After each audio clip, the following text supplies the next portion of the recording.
Hi everyone, my name is Brother Dave, and I'm a former Buddhist monk in the Plum Village tradition and an ordained disciple of the Zen master Thich Nhat Hanh.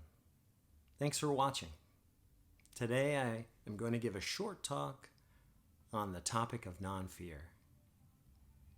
Of course we've all felt it.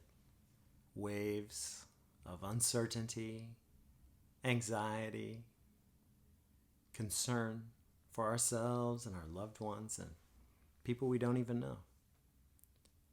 I've felt it. And so I'm practicing right now with, as much as I can, embodying non-fear. And what I mean by that is, while of course I'm abiding by the government's requests that I maintain a physical distance from my brothers and sisters, I am absolutely not maintaining a social distance. I'm going the opposite way. If I'm in the supermarket now, I am going out of my way to make eye contact, to smile, to joke, and even reassure. I am choosing as much as I can to sit in and traffic in non-fear. I am very, very confident that this is an easy way that we can support a great number of people. When I'm on the phone, even texting, I'm being very careful not to ignore, suppress, or deny any real fears or anxieties that I may be having, because of course I am. I'm concerned about all the vulnerable populations, our elders, the financially unstable, single parents, on and on and on. I know that already so many people are suffering. I'm not denying any of that. But I'm trying to make choices about how I hold that, how I radiate that out into the world and into my interactions. Today I'd like to talk about some ways that we can all do this. So first, let's talk about what fear is. One way to look at all of our emotions is to break them down into two parts: a body part and a mind part. Right? Our emotions have a physiological component and a psychological component. So let's say first, the body response. And this is typically how it goes. So first, some stimuli comes in, and the body produces sweaty palms. My mouth goes dry. My body tenses up a little bit. Then the mind, the psychological component kicks in, and I think to myself, I am experiencing a moment of anxiety. So it's those two together, the body and mind, that create the experience that we call an emotion or a feeling. Fear is exactly like this. First, the stimulus comes in, and a part of my brain back here called the limbic brain, it's a very old part of the brain, sometimes called the lizard brain, responds to this stimulus. And there's a piece in that limbic brain, in this brain back here, called the amygdala, that is really good at this. It's designed for sounding the alarm of fear. And so one way to think about it is that this whole section of the brain is the part for fearing. And that alarm goes up to the front and top of my brain, the prefrontal cortex, sometimes called the executive functioning part of the brain. But I like to simplify it even more and just call it the part of the brain that thinks. So you see, the part of the brain that fears sends out an alarm, and it wakes up or calls into the conversation the part of the brain that thinks. And then that thinking, executive functioning part of our brain, calms things down, puts things into perspective. No, that's not a snake. That's a stuffed animal on the ground. Everything gets regulated.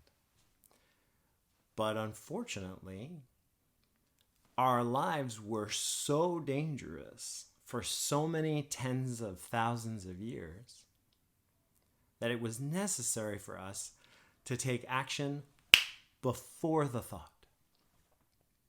Things were so hectic and we were running around and being chased by saber-toothed tigers, we didn't have time to think like, is that saber-toothed tiger friendly?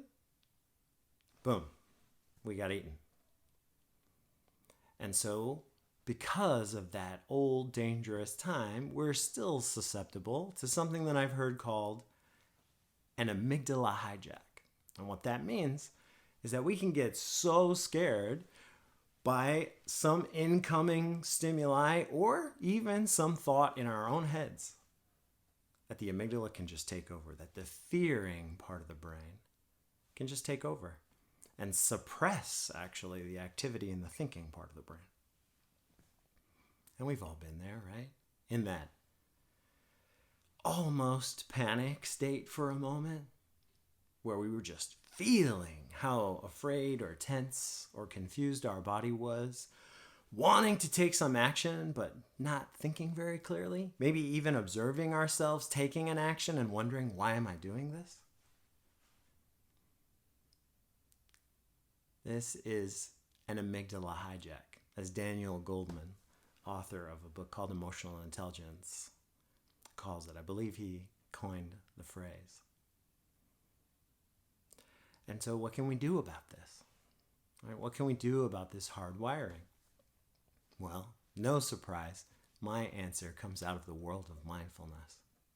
The first thing we can do is try to gather our concentration. Many studies have shown that something as simple as just bringing my concentration to my body, putting my hands on my abdomen and feeling it rise and fall as I breathe in and out,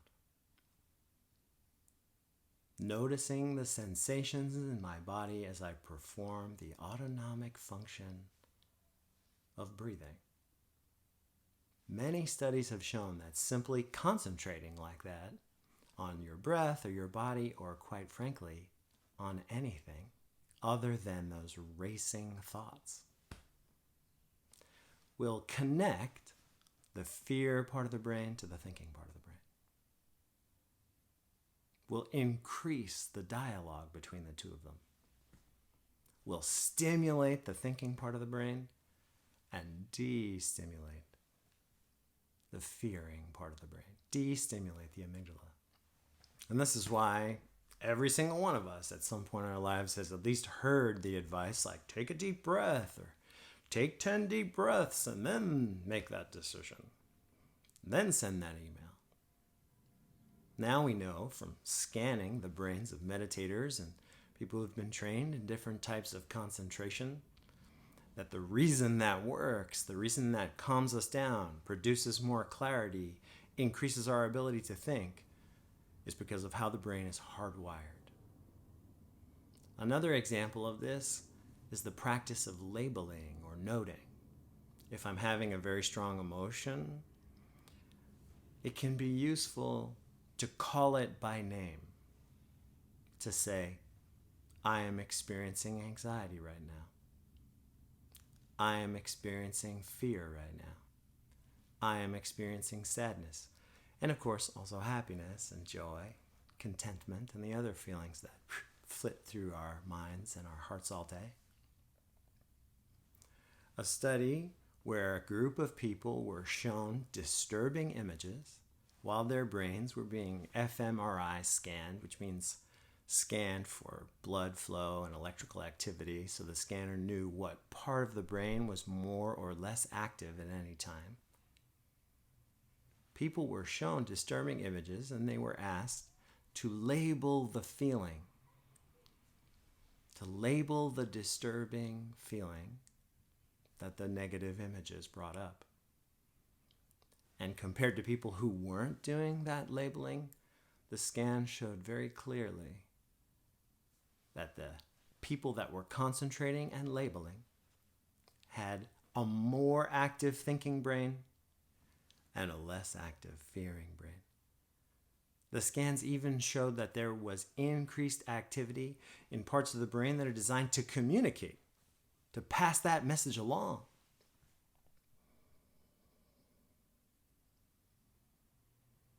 So part of what we need to think about when we're faced with situations like the one that our society is in right now is we have to remember, as best we can, that our mind functions with some very real limits. We would like to imagine that we have an unlimited capacity for rationality. A simpler way of saying that is we'd like to imagine that we can figure it all out. That if we are smart enough, and if we study hard enough, and if we think about it enough, that we can figure it all out. But the truth of the matter is that that's unlikely. What I mean is that our brain is really not designed to think very rationally, certainly not during times of crisis, and certainly not all the time. There are all these limitations built into our mind. One of them is called confirmation bias. And so we're all programmed in our minds to some extent to, if I hold a view like, I think this chocolate bar is tasty, to be searching all the time with my mind for things that confirm that view, for things that agree with me. That's not a very scientific way to go about learning new things or solving problems, right? And yet, that's how my brain works. It's designed to look for things and to focus on things that agree with views that I already have. And then, of course, by default, to end up giving short shrift, to be ignoring sometimes even things that don't align with what I already think. This is a handicap. Another is negativity bias. We are hardwired to see the problem, to think about the most negative thing more often than the positive things, even if the positive things in total outweigh the negative. We have a very strong slant to focusing on negativity. Even when there's plenty of food, why does the dog bury his bone? It's hardwired. It's an instinct to prepare for some eventuality, even if that eventuality does not come. And then add on, I could go on, there are more and more biases like this. But then let's add on to that something called mirror neurons. So there are parts of my brain that are designed to mirror the feelings and thinking of the people around me. So if someone walks in the door right now and they are very afraid, I am designed biologically to also experience fear. My mirror neurons are triggered. We used to travel around in packs of about 150, and it was super important that we were all in alignment. If the group got really upset at you and sort of pushed you out, you were dead. And so we have this type of socialization built into our brains that keeps us connected, keeps us feeling what other people are feeling, because it used to be so immediately important to our survival. I would argue it's still very important to our survival. We can just more easily pretend that it's not now because we interact with a lot more people.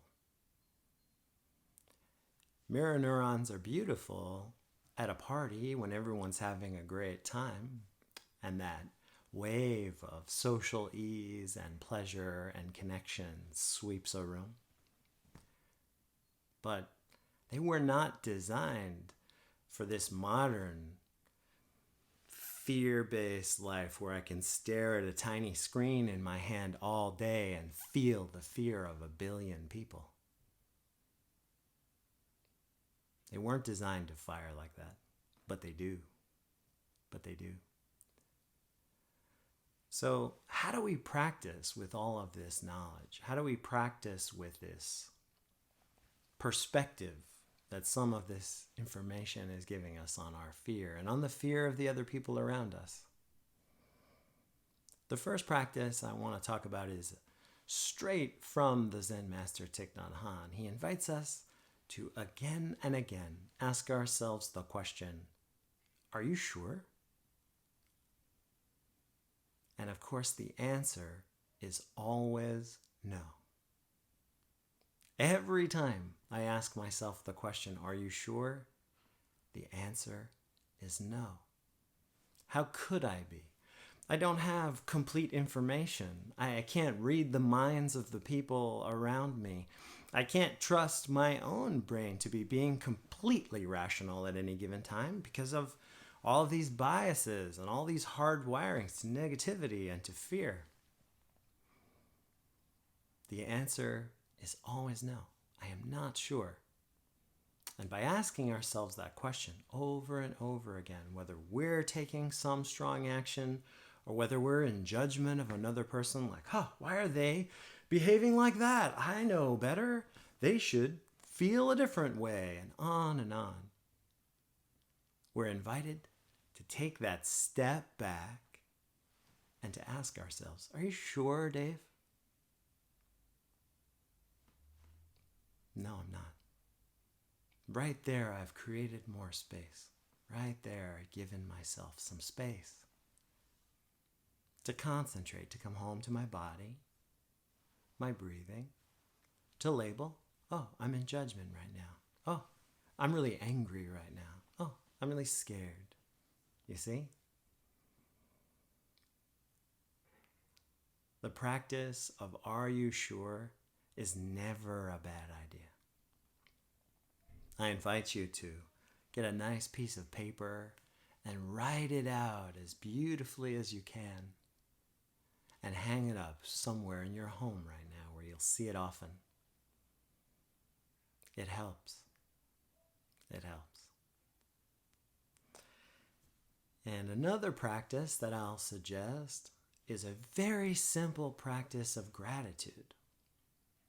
Gratitude is a very powerful antidote to fear. In fear, there is some dissatisfaction, of course. If I'm afraid of what's happening or what may happen, then I am not content. I want something really different to be happening, or I want something really different to be expected to happen. So a powerful antidote to that is the feeling of contentment, which can be touched through the practice of gratitude. One way that I like to practice it is I keep a little notebook right beside my bed. And at night, as the very last waking thing I do, I pick up my favorite pen and I write 3 things in the notebook, literally sitting on the edge of the bed. The first is something that I am grateful for about myself. The second is something that I am grateful for about another person. And the third is something that I am grateful for about the world at large. This was a practice that was given to me by Sister Kyra Jewell, a wonderful Dharma teacher who has meditations on Insight Timer and who travels the world teaching mindfulness. She was a nun also in Thich Nhat Hanh's tradition. She taught me this when I was training to become a monk. I did it every day for years, planting that positive, thankful seed, that grateful, open-hearted perspective into my mind every night as I went to sleep. I can tell you from personal experience, it helped. I can also tell you that I've taken it back up, and I did it last night, and it helped.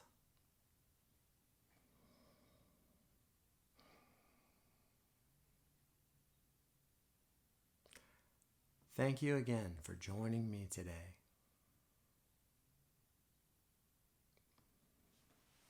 With a mind connected to my breath, I follow my heart. And again, it leads me to you and to the other people around me. These are difficult times, and we can choose whether we see the people around us as brother and sister in this collective thing we call life, or whether we allow our minds to be pushed around, whether we allow ourselves to be dragged again and again into fear, thoughts of lack, mistrust. Don't let that happen. Practice coming back to yourself, calming yourself, and reflecting on the things that we've talked about today. I'll be posting at least once a week here on YouTube, and depending on a number of factors, maybe more often. I am here for you. Thanks for being there for me. We got this.